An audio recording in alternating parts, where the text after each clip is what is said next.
Oh, you cheeky little devil. You did it again, didn't you? You waited to the last minute to do your essay.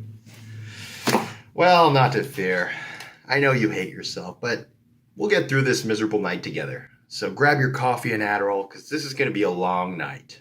Okay, so you're in a time crunch, so you can't do everything that you should do for writing an essay. We're going to be reverse engineering this paper. Sorry, but I hate when people use these technical concepts as metaphors. Anyways, we'll be performing a conceptual colonoscopy in essay writing. You don't have time to pick a general question, read some papers, develop a thesis, do some more research, and structure an argument. You're going to have to pick a specific topic. Hopefully, one is assigned to you already. If you're a graduate student and watching this, you should know this. Your only life skill so far is churning out last minute garbage. Anyways, find a random paper or article that's short, because this is the only thing you're going to read, but you'll need to read it carefully. Now, I realize that if you're the type to leave an essay for the last minute, you might not even read that one paper. Okay, I'm going to talk you off this ledge.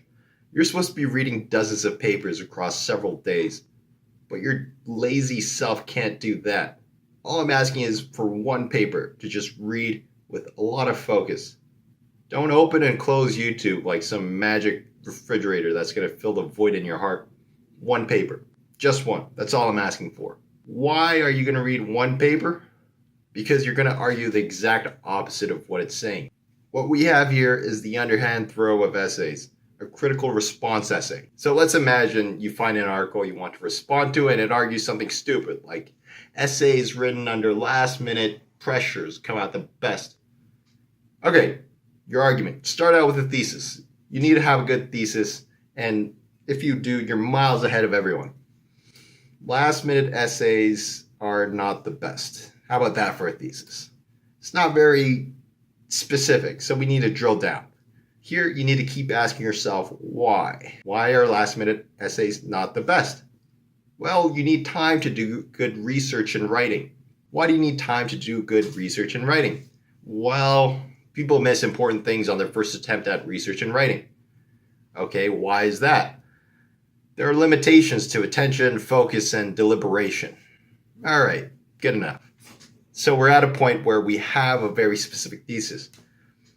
Due to the limitations to attention, focus, and deliberation, research and writing are not sort of best written under last-minute pressures. In fact, last-minute pressures further limit attention, focus, and deliberation and result in a pretty bad essay. Okay, you have a thesis. Now, think of 3 good reasons why I should believe you. Longer the essay, more reasons, but 3 should be enough, and this is probably what you learned when first writing an essay. So, okay, how about point number 1? Most people have limited attention, focus, and deliberation. Point number 2, writing under pressure is bad for writing and research. Point number 3, writing under pressure undercuts attention, focus, and deliberation, which are crucial. You have your 3 reasons. Now give me 2 reasons to believe each of your 3 reasons, and give me 1 good example. So let's focus on most people have limits on attention, focus, and deliberation. So one point we can bring up is that people can't have sustained focus and attention because it's a limited resource. We might point to the example of attentional bottlenecks. Another point we can bring up is deliberation is often better over time. Here we can point to the psychological example of incubation, that ideas sometimes just develop when we don't think about them. It's always good to have counterexamples. So give me 1 objection and 1 counterexample. Here we have savants. Savants are a good counterexample because they have seemingly unlimited attention, focus, and deliberation. Here's the response to savants. Not everyone's a savant.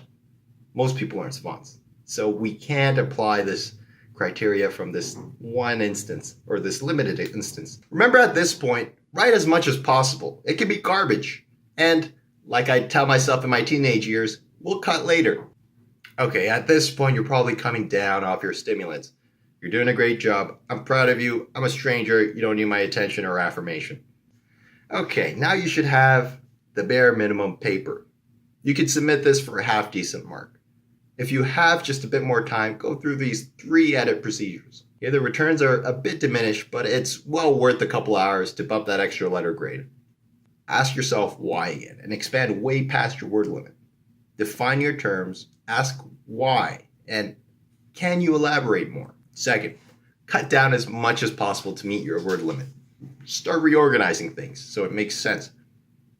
Third, simplify everything. Simplify your language so that a child can read it. Read it out loud, and if something doesn't make sense, correct it. Make it simple. Make it economic. Make it short. Okay, congratulations. Your pile of word garbage is probably one of the best papers in our degrading undergraduate educational system. My hope is that nobody uses this guide. I know that next time we'll start our essays weeks in advance, do the research and writing and revision necessary for a fine piece of academic work. I'll see you next time. Video games, I'll beat your score. Watch cartoons on TV. Drink that frosty chugga freeze. That's what we like to do. Come on out.